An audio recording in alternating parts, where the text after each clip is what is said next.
It's Sunday. Welcome back.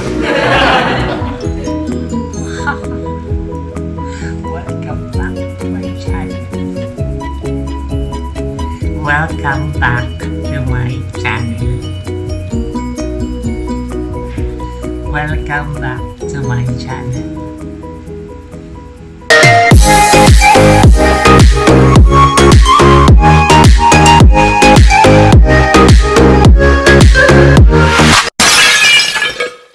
Hey, we're now here at Surveyor, so we're gonna watch Binondo the musical.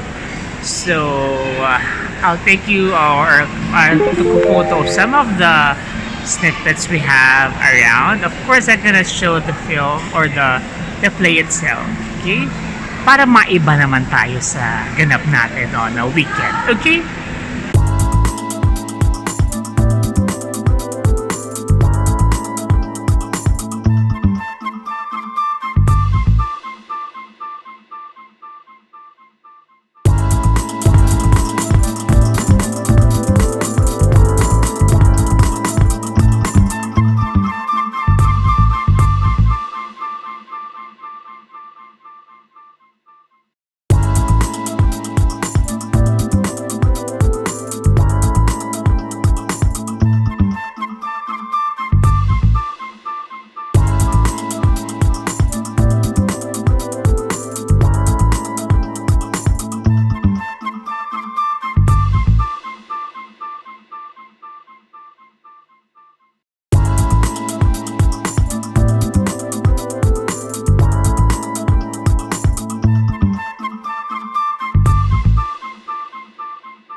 Hello, fierces! May the fierce be with you.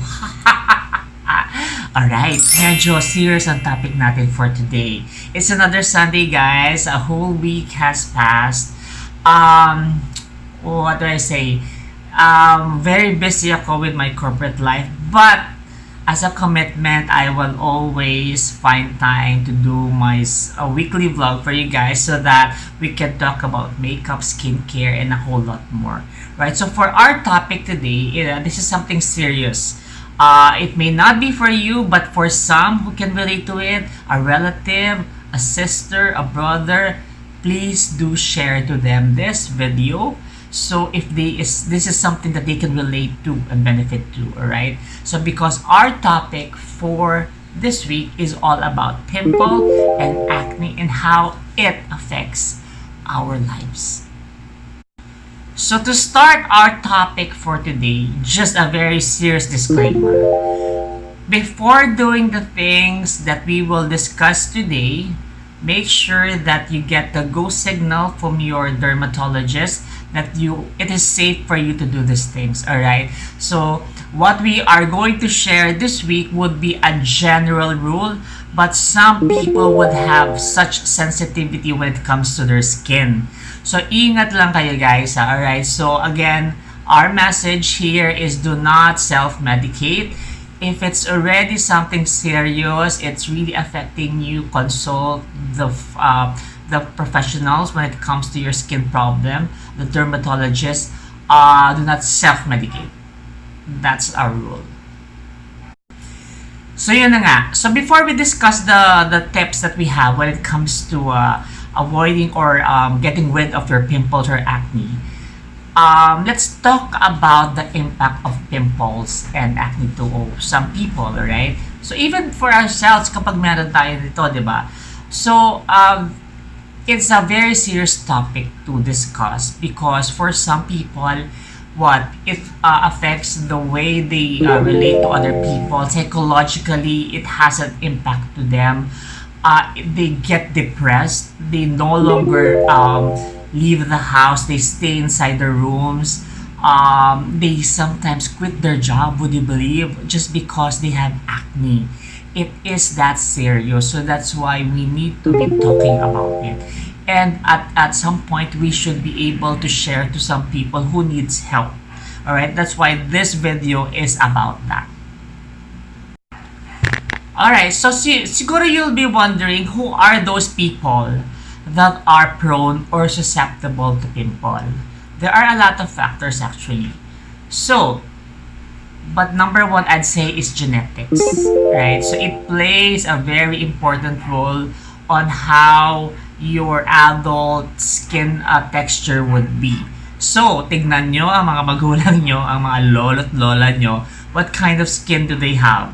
Alright? So, more or less, it's gonna be similar. Why? Because everything is genetic. From all our organs to our skin texture, everything is genetic. So, kung alam nyo na genetically susceptible yung lifeline, clan, or whatever you call it, then you have to work as early as possible to avoid the pimples or the acne. Marks. Nahuli pa yung marks. Second would be, if your age bracket is from 20 to 40 years old, that's the bracket where the expert would consider prone to adult pimples. So, oh my God, andun pa ba ako sa age bracket? So, 20 to 40 years old, kung nandun yung bracket nyo, ingat-ingat kasi kayo yung mga susceptible when it comes to adult pimples.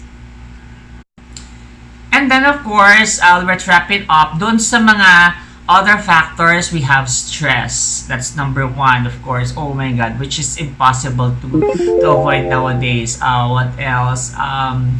Hormonal imbalances, right? So, even the cosmetics you are using, the chemicals. So, yung mga yon, make sure you avoid if possible, right? Because these are the number one cause of pimples or acne. And of course, there are pimple-prone food, but we will discuss later. Now, let's discuss the personal tips. Yes, personal tips, right? These are my personal tips to those people who are worrying or my problem when it comes to pimple and acne. Okay, so the number one tip that I can give you is avoid overly washing your face. Alright, so kapag too much washing your face, it becomes dry. So the moment it dries, it gets itchy and irritated. So ideally, if your skin is prone to pimple or acne, once or twice a day is enough. No need for a midday washing unless you're super dirty talaga. But as a rule, morning and evening washing, mild soap will do. Alright, and then the second one is, kapag may pimple na kayo, may it be a single pimple, two pimples, or even, I think I've shared this before, kapag may mga pimple marks ako, I use an antibacterial that would remove the blemish or the pimple, and it quickly nag-dry up yung pimple. Kunwari, may pimple kayo ngayong gabi, lagay nyo siya the next day, or parang after 2 days of using this cream, magda-dry up na yung pimple nyo. So what I use is the tretinoin, retin A for pimples. So I just do a dot, like so. You put a dot there, ganyan, and then leave it overnight. Then wash as usual in the morning. So just put it sa mga affected area, and then mananotice nyo after 2 to 3 days, it's gonna dry up na. So, this is what I use when it comes to pimple. Okay? And then pangatlo, do not touch your face. Alam ko na nakaka hirap hindi hawakan yung mukha kasi because napaparanoid na kayo, you want it all to disappear and be blemish free again, but let it be as it is. Huwag niyong hawakan kasi yung kamay natin is full of bacteria. So, you're just making the case or the situation even worse. Okay, so the number 4 tip that I will personally share is, which is the hardest, I think. Refrain or do not apply makeup kapag may mga pimples na kayo. Why? Because it's just gonna be irritated. And hindi nyo ba napapansin kapag may mga pimples na kayo, medyo may breakout kayo, ang pangit din naman yung tignan, di ba? Parang like it's choppy and it's flaky and it's cakey kasi you tend to hide it. So you conceal it. So ang ending para na kayong parang monster. Ano yun? The monster, I forgot the name. Frankenstein monster, di ba? Parang naging ganun na kayo. So instead, let your skin breathe. Right? Siguro, let the pimple dry up first before you go back to your makeup routine. And then, the number 5 tip that I'll share would be, kanina diba na-mention ko, there are pimple-prone food. And when I say pimple-prone food, sabihin, hindi naman sabihin, oh my God, huwag siya nakakainin. Hindi naman gano'n, huwag exage. Okay, huwag exage. What I'm talking about is, chup-chup, huwag maingay. What I'm talking about is, food that are greasy would just aggravate your oily skin. And then when you have an oily skin, it means bacteria is prone to develop sa skin nyo. And when there's bacteria and then when there's oil, kaboom, that's pimples. Ito pa, huwag nyong ipipisilin ba tawag doon? Yung gaganan, do not break. Pisil, hindi pisil. Nakalimutan ko yung term sa Tagalog. But do not break your pimple kasi when you break it, ang tendency niyan, dalawa lang.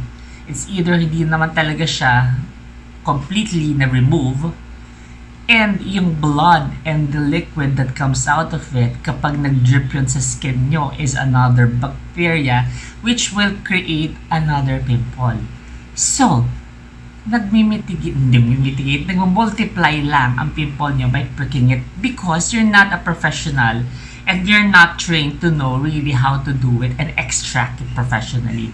So there is a trick and a way how to do it. Just leave the professionals to do it. So punta na lang kayo sa mga facial salon so that they can remove and clean your face properly. And then lastly, okay, it's important that you sleep with a clean face. Do not sleep with your makeup on. Oh, we all say that time and time again, pero totoo yun. Why? Because your makeup, when left on your face overnight, will develop bacteria. So the next day, makikita nyo, gumburumbo everywhere. Why? Because nag-develop na yung bacteria sa skin nyo. And something related to it, which is another tip and the most important, sleep well. Complete rest, ideally 7 to 8 hours. It's the best gift that you can give to your health as well as to your skin. Alright, so hopefully marami kayong natutunan sa topic natin for today. Alright, so again, I hope you can comment what are the topics you would like us to discuss over the next week to come. And my name is Capacia. Again, I do weekly vlog. I talk about makeup, skincare, and all those things related to those topics. We will also feature food every now and then. So don't forget to click on the like and subscribe button below. So if you like this video, you can also share it to your friends. And that's it. And I'll see you again next week.